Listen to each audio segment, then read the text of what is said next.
na programação ABAP existem muitas funcionalidades, porém, para você atuar com o SAP Fiori, tem coisas do ABAP tradicional que você não precisa saber. Por exemplo, ALV, Model Pool, Exit, SMod, SMod, Smart Forms, SHDB. Mas veja bem, pessoal, eu não estou falando que você não precisa saber isso para atuar em projetos SAP. Estou falando especificamente do SAP Fiori. Você não precisa saber disso para atuar especificamente com o SAP Fiori. Mas, em um projeto, você tem que considerar o todo da solução. Tem casos que o aplicativo SAP Fiori vai exibir um smartform no front-end. Tem casos que o aplicativo SAP Fiori vai chamar uma BAP no back-end, que vai passar por uma exit, né? Então, essa é a diferença. Então, qual que é a diferença entre o ABAP e o Fiori? Então, o SAP Fiori, ele é a nova interface do usuário, que vai rodar em browsers e dispositivos móveis, né? Você vai abrir aqui um aplicativo web que ele vai ser disponibilizado para você acessar e trabalhar através do browser aqui, porque agora ele é um aplicativo web, né? Então, o SAP Fiori, como uma nova interface do usuário, é uma camada de apresentação que fica fora do stack NetWeaver, que é onde que fica a interface do usuário construída no SAP GUI, né? Aqui nós temos a interface do usuário construída num SAP GUI da vida, né? Que você roda ele por dentro de uma instância do NetWeaver, do SAP NetWeaver aqui, né? Vamos ver aqui, abrir uns documentos aqui, né? Então, essa aqui é a interface do usuário no SAP GUI. Então, visto que o SAP Fiori é a nova interface do usuário, as funcionalidades ABAP que são referentes à interface do usuário não são mais relevantes, por exemplo, o ALV e o módulo pool, por exemplo, né? Por quê? Porque esses dados que são referentes à interface do usuário aqui, né? Nós estamos vendo aqui um ALV clássico, aqui nós estamos vendo aqui um módulo pool clássico, né? Essas funcionalidades no Fiori elas não vão ser mais necessárias, porque a camada de apresentação agora é web, né? Aqui no browser que você vai ver. E dentre todos esses recursos ABAP, tem um que é obrigatório, que é trabalhar com classes. Classes é uma funcionalidade do conceito de programação orientada a objeto, né? O que é programação orientada a objeto? Aqui tem um exemplo, né? Programação orientada a objeto é um estilo de programação mais evoluída do que a programação procedural, né? A programação procedural é aquele programa linguição que a gente faz no report ali da SE38, né? Porque ao trabalhar com classes, você tem o encapsulamento dos dados e das funcionalidades permitindo o maior reuso, né? E o que a gente encapsula nas classes? São as entidades de negócio que a gente trabalha no dia a dia do SAP, né? Como os clientes, como os fornecedores, como os materiais, como os documentos de vendas, como os pedidos de compra, né? As notas fiscais, os boletos, aquelas entidades que a gente trabalha no dia a dia de projetos SAP. E por que saber trabalhar com classes é importante, pessoal? Vocês estão me ouvindo bem aí? Galera que está no YouTube, galera que está no Instagram aqui, ó, venha para o YouTube que eu estou fazendo uma demonstração dizendo por que é importante você saber trabalhar com classes. Porque o SAP Fiori tem 3 modelos de programação e os 3 modelos de programação no SAP Fiori, eles são baseados em classes. Baseados em classes, né? A programação no SAP Fiori, no S4HANA, ela não é procedural, linguição, igual no ABAP clássico, né? Então, se você é iniciante no ABAP ou júnior, você pode se focar em se aprimorar nesse recurso. Se você é ABAP pleno ou sênior e ainda não souber trabalhar com classes, chegou a hora de você olhar para isso, né? Pessoal que está aí no chat assistindo, vocês já sabem trabalhar com classes no ABAP? Comenta aí, né? Diga aí, eu sei trabalhar com classes, então não sei trabalhar com classes. Vamos lá, deixa eu fazer aqui uma demonstração aqui no SAP mesmo. Vamos abrir aqui um serviço, o data do gateway. Então veja, a implementação do serviço o data no gateway, ele acontece em uma classe. Ele acontece aqui em uma classe do ABAP, onde que tem os métodos que você vai fazer aqui operação de leitura. Ó, veja aqui, né? Tem um métodozinho, e aqui dentro desse método você vai fazer a implementação de leitura. Ó, aqui, aquele nosso select maroto aqui, né? Isso aqui no modelo clássico. Se você for no segundo modelo de programação, chama BAP Programming Model para o SAP Fiori, você tem lá as operações de escrita, vai ser através do BOPF. E aí um BOPF também, ele vai ter uma classe aqui, ó. Vamos abrir uma classe aqui no SAP Gui. Vamos abrir essa tela aqui que já estava aberta aqui. Ó. Opa. Vamos abrir aqui. E aqui, eu quero pegar esse nomezinho aqui, né? Aqui ele abre a classe no modo de texto, né? Mas é uma classe do BPF.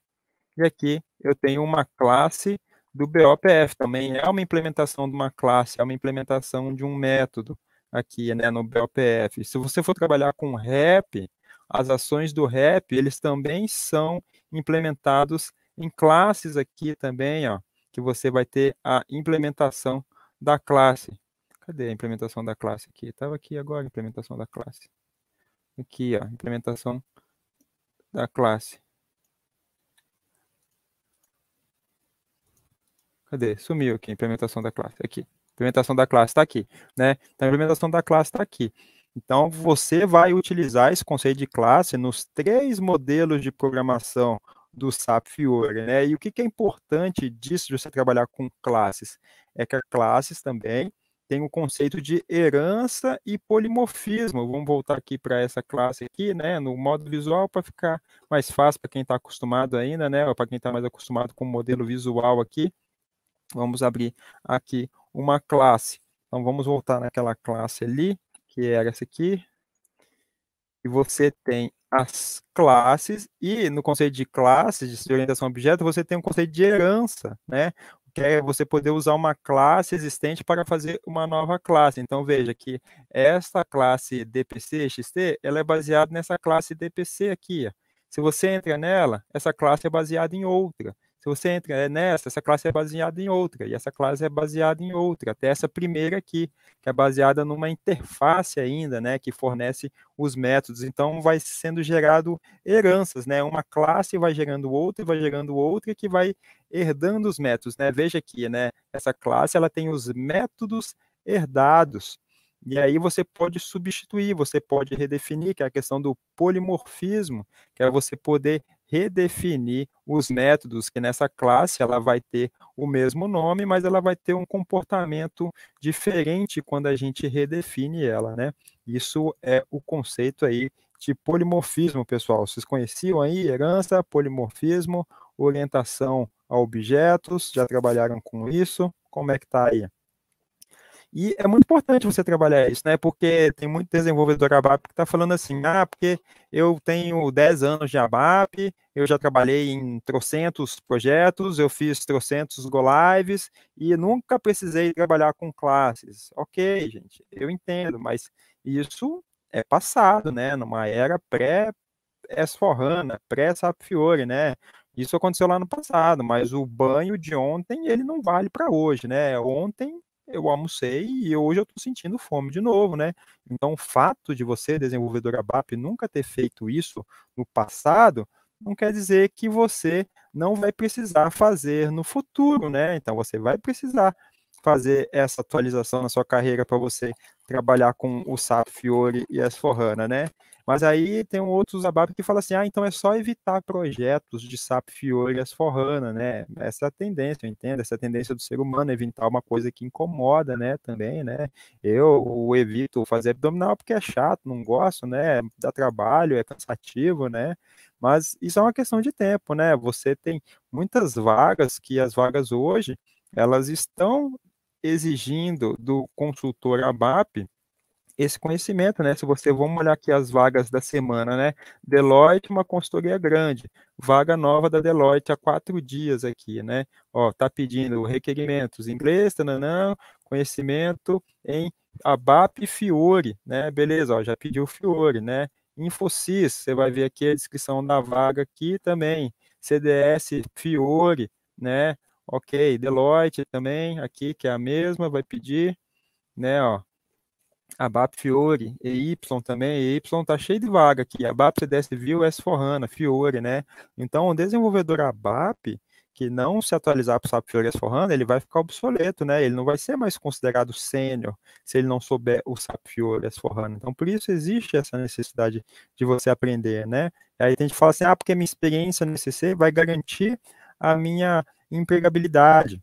É, não necessariamente, né, gente? Porque tem um caso lá na comunidade de pessoas que entraram porque foram substituídas em projetos, né? O caso do Leandro, cara, desenvolvedor do ABAP há mais de 10 anos, e ele estava no projeto de S4HANA, fez várias demandas no SAP GUI, chegou na última demanda do projeto, era uma demanda de SAP Fiori, e trocaram ele, simples assim, né? A consultoria não ficou passando mão na cabeça dele, ah, tadinho, o cara tem 10 anos de ABAP, fez um monte de demanda no SAP GUI, era a última demanda do projeto de implantação da S4HANA.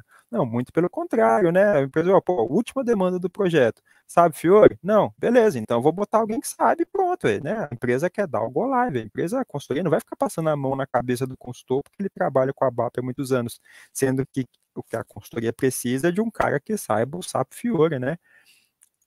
Então, vamos lá, pessoal. Como é que a gente começa aqui? Então, vou fazer uma demonstração aqui, simples de como é que você cria uma classe para você entender, né? E aí, como é que você começa? Então, um problema que as pessoas cometem, um erro que as pessoas cometem é ignorar essa necessidade de se atualizar aqui, de aprender as classes, né? Então, vamos entrar aqui na EC24 e criar uma classe bem simples para a gente entender aqui como é que funciona. Vou criar uma classe aqui chamada DCL carro. Ok, vou criar um carro aqui. Uma classe chamada classe carro. Aqui o pacote local. Então, as classes, elas têm métodos e atributos, né? Vamos ver aqui o desenho desse homenzinho aqui, né? Uma pessoa, ela é uma classe, então ela tem atributos, nome, idade, o gênero e a função. E que funções que ela faz? Ela anda, ela come, ela dorme, ela trabalha. Então, o métodos aqui, o que que tem, quais atributos tem um carro? Um carro, ele vai ter a cor. Um carro, ele vai ter a montadora, né? Marca, né? Vamos chamar de marca. Ele vai ter aqui o modelo dele aqui, né? E eu vou adicionar parâmetros adicionais aqui, né? O estado do motor, que é se ele está ligado ou desligado. Então, vou adicionar aqui também qual que é a marcha, em qual marcha que o carro está engatado. Qual que é o tipo? Todos esses tipos aqui eu vou botar um tipo numérico, caractere, e aqui a marcha vai ser numérico de 1, né? Então, aí a questão da classe, se ela é instância attribute ou se ela é estática attribute, porque as classes, elas podem, assim, né, na nossa visão de ABAP, elas podem funcionar, assim, um pouquinho como um módulo de função, né, mas a ideia de uma classe é você gerar instâncias, né? O que que são instâncias? Instâncias, o que que são objetos? Objetos são instâncias de uma classe, né? Deixa eu pegar aqui um modelinho aqui, uma imagenzinha bem bobinha aqui para vocês entenderem o que que é uma instância de uma classe, né? O que que é uma instância de uma classe? É você gerar representações diferentes. Então, você instancia uma classe e você trabalha com objetos diferentes, né? Então, eu tenho uma classe chamada cachorro, e aí eu tenho instâncias da classe. Então, eu crio 3 instâncias, né? Que são 3 objetos diferentes, que são 3 representações da classe, e cada uma tem os seus métodos. É como se fosse 3 grandes variáveis que eu crio aí, né? Só que aí é uma variável, vamos dizer assim, mais complexa, né? Como se eu juntasse um módulo de função com a definição das variáveis, tudo junto no mesmo lugar, né? Porque o módulo de função, veja que ele não é a mesma coisa, né? Porque ele vai entrar dados e vai sair dados. Então, por isso que veio a orientação a objeto, para encapsular tudo junto, né? Por que é a programação estruturada? Você tem os dados de um lado e você vai ter as funções do outro, né? O que acontece lá no ABAP? A gente sai definindo um montão de variáveis, aí fica fazendo um montão de seleção e preenchendo as variáveis, um montão de seleção e preenchendo as variáveis. Ah, vamos chamar o módulo de função, mas ele basicamente vai fazer isso também, né? O módulo de função, você vai ficar preenchendo um montão de variável, preenchendo um montão de variável. Já uma classe, não. A classe, dentro dela, ela vai ter as variáveis e vai ter os métodos para poder preencher essas variáveis também aqui, né? Vamos ver na prática como é que isso acontece aqui, criando uma classezinha aqui do tipo instanciável, né? Vou botar aqui a visibilidade pública, eu quero que ela seja pública aqui. Vamos botar aqui, visibilidade pública. Ok. E aqui, beleza. Então, esses são os dados que eu tenho aqui. Mais algum dado aí, pessoal? Quais outras propriedades você acha que tem um carro? Então, o carro tem esses atributos aqui. E aí, nós temos os métodos. Então, nós vamos ter um método de ligar o carro, nós vamos ter um método de desligar o carro, aí nós vamos ter aqui, por exemplo, subir a marcha, e vai ter aqui descer a marcha. Marchar.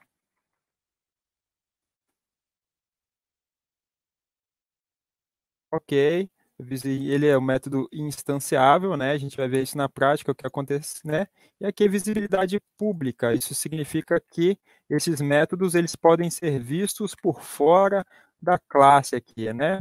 Aqui a gente não vai entrar fundo na orientação objeto, aqui é um conceito aqui para vocês já começarem a entender.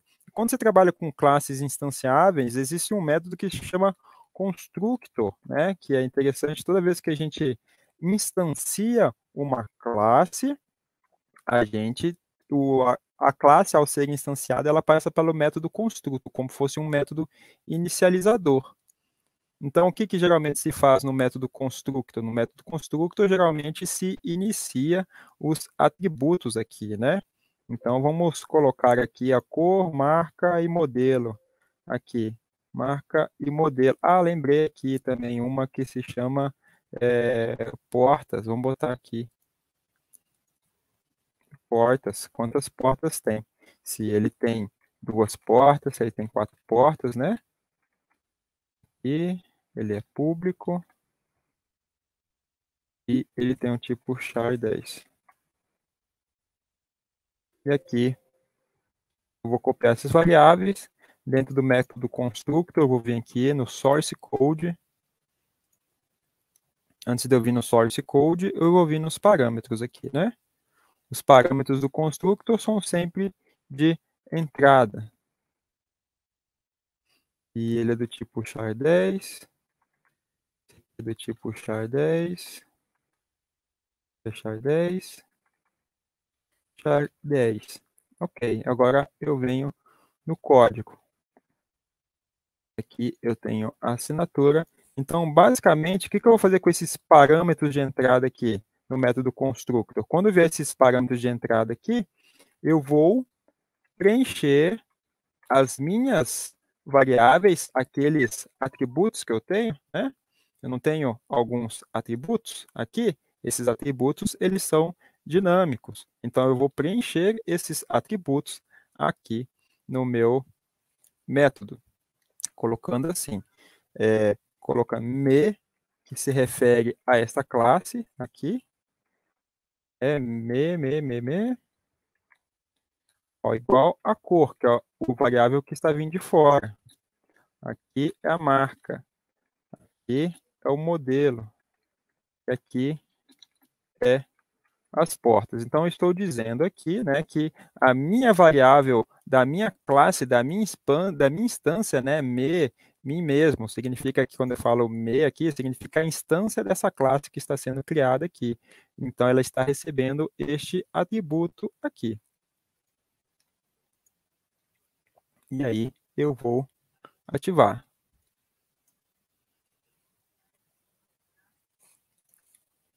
E quando eu fizer assim também. E o estado do motor, né? Estou construindo um carro, e aí tinha uma outra variável que era o atributo, que era o estado do motor. Eu estou construindo um carro e no primeiro momento ele está desligado. Ok? Beleza. E aí, feito isso, eu vou ativar. E agora eu vou vir aí, por exemplo, em um report e vou... Cadê? O report não é esse. O report é esse aqui.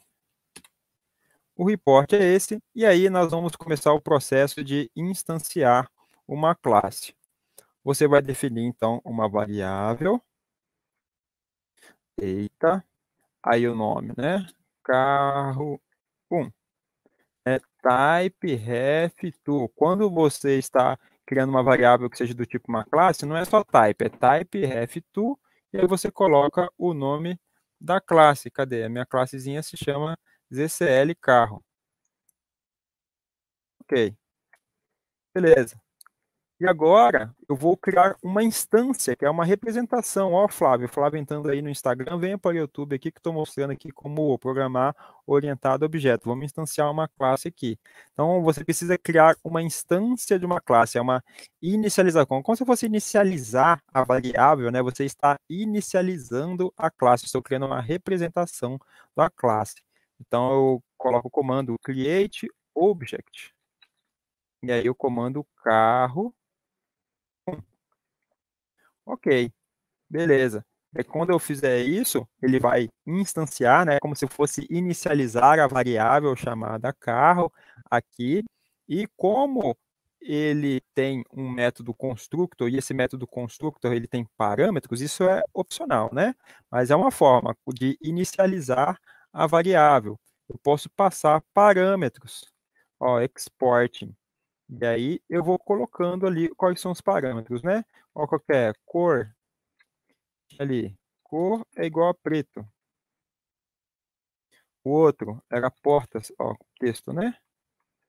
Portas é igual a 4. E marca igual a GM. E modelo igual a Celta. Ok? E assim eu inicializo uma variável. A gente pode, então, depois de estar inicializado, a gente pode escrever. Vamos escrever aqui os valores das variáveis que vão estar atribuídas a este carro aqui. Então, vamos escrever carro 1, e aí, não só um tracinho, né? Este comando para dizer que eu estou imprimindo um atributo de uma classe estática. Olha, que ele já vai aparecendo para mim, todas as variáveis, né? Cor, e vamos colocar, é assim, é cor, dois pontinhos, vírgula, cor. Eu vou repetir mais 3 vezes para os demais atributos. 2, 3, 4, né? Porque tem a cor, eu tenho as portas, eu tenho a marca e eu tenho o modelo. Aqui é cor, portas, marca, modelo. Assim eu imprimo o conteúdo dessas variáveis que foram passadas para dentro da classe. Aqui ele já então apareceu, cor, portas, marca, modelo, né? Entenderam? Um exemplo bem simples para vocês entenderem o processo de inicialização de classes e variáveis. E aqui, vamos voltar para o nosso report e vamos imprimir aqui também o estado do motor. O estado do motor, a gente disse que ao inicializar, ele está desligado. Ó, aqui, escrever estado do motor. Motor, vamos imprimir aqui estado do motor. Estado do motor ativo. Vamos fechar esse aqui, que vocês já entenderam o que significa esses caras aqui.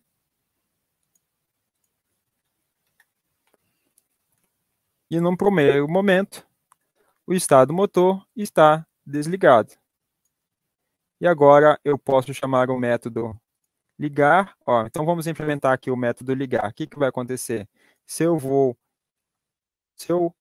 chamar o método ligar, ele vai trocar o valor da variável. Isso já é implementação da classe, né? Então, eu vou alterar aquela variável. Estado motor é igual a ligado. Assim como o método desligar, o estado do motor vai ser desligado. Vamos ativar.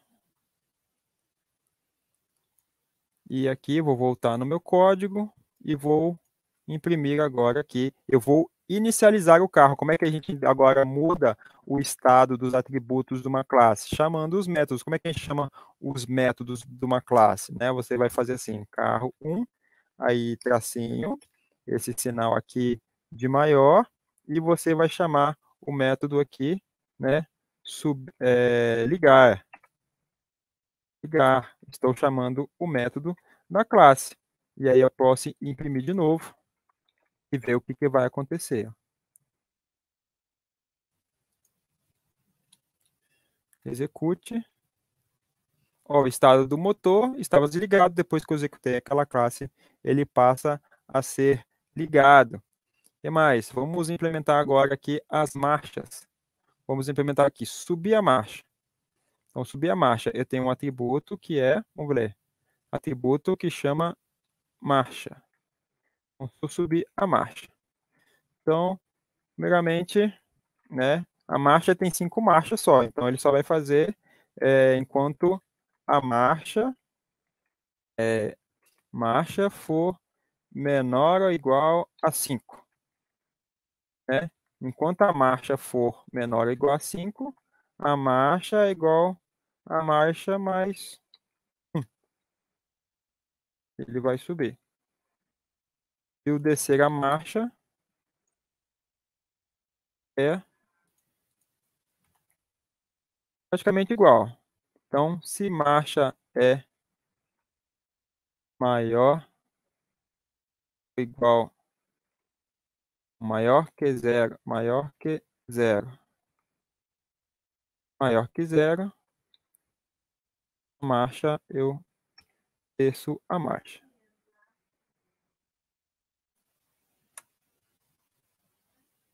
Ok, voltamos para o nosso código. Vamos inicializar aqui a marcha no constructor, né? Então, também, vamos incrementar aqui. Ó, meu estado do motor ligado. E aqui eu coloco que minha marcha é igual a zero. Beleza, tudo ativado. Aqui vamos começar. Aqui, estado do motor, liguei o carro, né? Meu carrinho está ligado. E vamos escrever agora aqui, write. E é a marcha. A marcha inicial do carro. Então, vai ser carro 1, aqui, imprimindo a variável marcha. Né? Ele vai imprimir. E aí a gente vai subir a marcha. Carro 1, subir a marcha. Ponto final. E aí a gente imprime de novo. Eu vou repetir esse processo de novo mais 2 vezes. Eu vou ativar. E vamos executar. Então veja, aqui inicializou, este método ele ligou e aqui eu fui chamando os métodos, ele foi subindo as marchas. Essa é uma explicação bem simples de como que funciona trabalhar com classes, né? Mas é uma coisa que você vai ver bastante no SAP Fiori por causa dessas implementações que elas são assim também, trabalhando com atributos, trabalhando com métodos. Vamos ver aqui uma implementação de um serviço lá, o data eu fechei, vamos abrir ele de novo aqui. Se estiver fechado, a gente abre de novo. Aqui, aqui, aqui. Vamos abrir aqui de novo. uma implementação de uma classe grande agora, né? Uma implementação de uma classe grande para vocês verem isso na prática, como é que funciona isso no mundo real. Aqui eu tenho uma implementação de um serviço OData, de um aplicativo SAP Fiori, e você vai ter muitos métodos aqui que eles vão sendo chamados, e você vai fazer aqui um método, por exemplo, de criação, né? Get create entity. Cadê o create entity? Então você vai fazer uma criação de uma entidade e aí você vai ter aqui, né, durante o seu trabalho, aí você vai ter aqui, né, no caso eu estou inicializando uma classe que é para retornar a mensagem, a classe de container, que é o message container, né?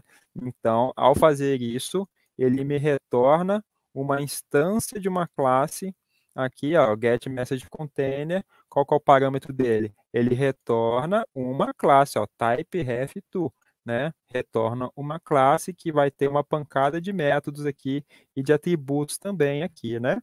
E aí você vai fazer por exemplo, retornar uma mensagem de erro para o front-end, né? Você vai inicializar essa classe aqui e você vai chamar os métodos dessa classe passando os parâmetros para dentro dela, né? Bem parecido com o que eu acabei de fazer, só que aqui é uma aplicação já num caso de um dia real. Beleza, pessoal? Agradeço a todos pela presença.